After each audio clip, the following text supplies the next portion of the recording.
Hello investors, welcome to ThinkWiz. आज की इस वीडियो में हम बात करने वाले हैं शेयर मार्केट में पड़ने वाले इलेक्शन के इम्पैक्ट के बारे में।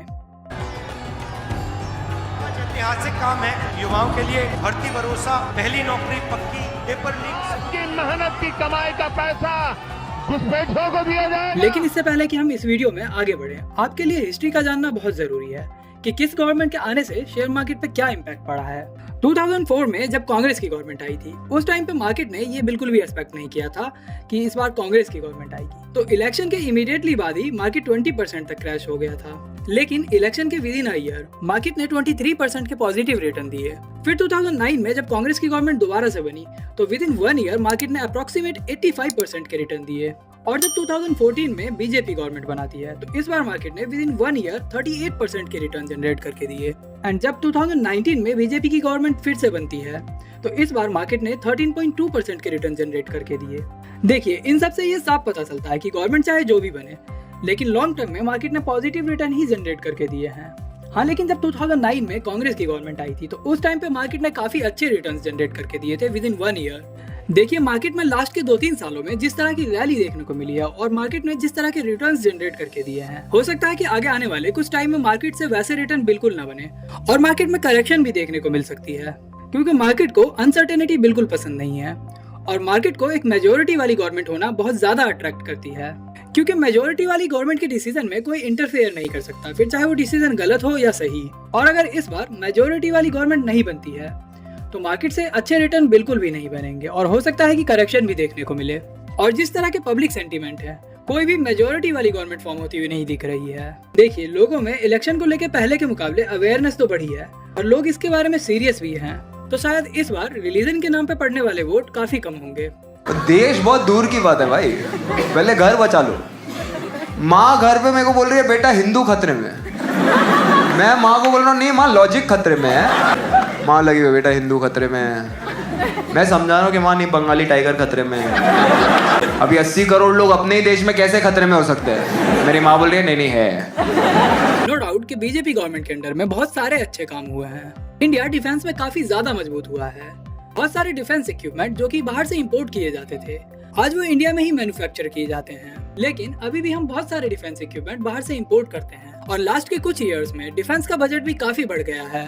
अगर बात करें इंफ्रास्ट्रक्चर की, तो इंफ्रास्ट्रक्चर में भी काफी तेजी से ग्रोथ देखने को मिली है। स्पेशली रोड एंड हाईवेज बहुत तेजी से बने हैं एंड रोड एंड हाईवेज बनाने की स्पीड ने अपने पुराने सारे रिकॉर्ड तोड़ दिए हैं और एक्सपोर्ट भी अपने ऑल टाइम हाई पर है। 2022 में 778.55 बिलियन यूएस डॉलर की एक्सपोर्ट की गई थी और 2022 में इंडियन इकोनॉमी 3 ट्रिलियन की बन चुकी है और इस टाइम पे इंडिया वर्ल्ड की 5th लार्जेस्ट इकोनॉमी है, जहां कोरोना के बाद वर्ल्ड की सारी कंट्रीज की जीडीपी ग्रोथ कोई खास नहीं बढ़ी है।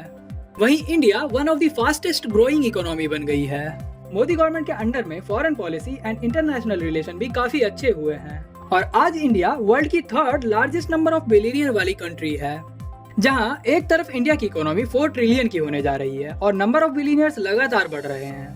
वहीं दूसरी ओर एक बहुत ही निराशाजनक बात है, मोदी गवर्नमेंट के अंडर में इनकम इनइक्वालिटी अमीरों और गरीबों के बीच काफी ज्यादा बढ़ गई है। 2014-15 से लेकर 2023-24 के बीच अमीरों और गरीबों के इनकम के बीच का डिफरेंस अपने हिस्ट्री के ऑल टाइम रिकॉर्ड हाई पर है। इंडिया के टॉप 1% रिच लोग, जिनके पास इंडिया की टोटल वेल्थ का 22% हुआ करता था, आज उनके पास इंडिया की टोटल वेल्थ का 40% है। मतलब अगर पूरे इंडिया में सिर्फ 100 लोग रहते हैं और पूरे इंडिया की वेल्थ भी सिर्फ 100 रुपीज की है, तो उस 100 रुपीज में से 22 रुपीज सिर्फ एक बंदे के पास होते थे और बाकी के 99 लोगों के पास 78 रुपीज होते थे। लेकिन बीजेपी गवर्नमेंट के आने के बाद उस एक बंदे के पास, जिसके पास 22 रुपीज होते थे, आज उसके पास 100 में से 40 रुपीज है और बाकी के 99 लोगों के पास सिर्फ 60 रुपीज बचे हैं। मतलब जो ऑलरेडी अमीर लोग थे वो और भी ज्यादा तेजी से अमीर बने हैं और गरीब और भी ज्यादा गरीब हुआ है। हैरान करने वाली बात तो यह है कि इकोनॉमी की ग्रोथ तो हुई है, लेकिन जो स्मॉल एंड मीडियम एंटरप्रेन्योर हैं, इकोनॉमी की ग्रोथ में उनका कंट्रीब्यूशन या तो पहले के जितना ही है या कम हुआ है। मतलब इकोनॉमी की ग्रोथ में जो टॉप 1% के लोग हैं, सिर्फ उनका कंट्रीब्यूशन ही बढ़ा है और उनकी ही वेल्थ बढ़ी है। एक बात बताओ, ये मेरे और अंबानी जी के बीच में मोदी जी क्या कर रहे हैं? मैं सीधा अंबानी को वोट क्यों नहीं दे सकता? अपने को कोई प्रॉब्लम है क्या अंबानी से? बनाओ ना पीएम। साथ ही बीजेपी गवर्नमेंट ने 2 करोड़ जॉब्स का प्रॉमिस किया था, जिसमें वो बुरी तरह से असफल हुए हैं। और अगर रिपोर्ट्स की माने तो आज इंडिया में 80% यूथ अनएम्प्लॉयड है। और इसके अलावा लोगों का यह भी कहना है कि बीजेपी गवर्नमेंट के अंडर में इंस्टीट्यूशन का मिसयूज हुआ है, जैसे election commission, ED, CBI etcetera. लोगों का कहना है कि सबसे खराब चीज यह है कि किसी भी अपोजिशन लीडर के अगेंस्ट केस स्टार्ट किया जाता है, लेकिन जैसे ही वो बीजेपी ज्वाइन कर लेता है उसे क्लीन चिट मिल जाती है।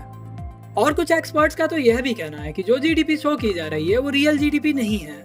अगर आप जानना चाहते हैं कि रियल जीडीपी के नंबर के साथ किस तरह से चेंजेस किए जा सकते हैं, तो ये वाली वीडियो आपको जरूर देखनी चाहिए। साथ ही अगर आप कांग्रेस एंड बीजेपी दोनों के मैनिफेस्टो को देखेंगे तो दोनों ही काफी अच्छे हैं, लेकिन एक चीज जिसकी बीजेपी के मैनिफेस्टो में बिल्कुल भी बात नहीं की गई है, जॉब्स के बारे में। वहीं कांग्रेस के मैनिफेस्टो में 30 लाख जॉब का प्रॉमिस किया गया है।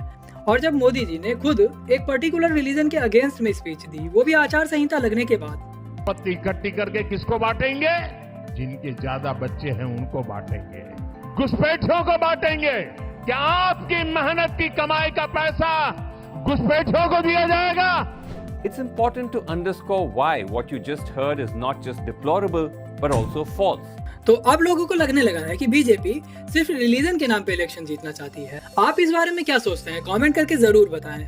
एंड कंक्लूजन ये है कि बीजेपी की इमेज पहले से खराब हुई है, तो पहले जैसी मेजोरिटी वाली गवर्नमेंट बनना तो बहुत ही ज्यादा मुश्किल है। इस टाइम पे आपको शेयर मार्केट में काफी कॉशियस रहना चाहिए। वीक फंडामेंटल वाले स्टॉक्स हैं, उनसे आपको एग्जिट कर देना चाहिए। और इस टाइम पे किसी भी स्टॉक में कोई पोजीशन नहीं बनानी चाहिए। इलेक्शन के रिजल्ट के बाद ही कोई भी डिसीजन लेना चाहिए।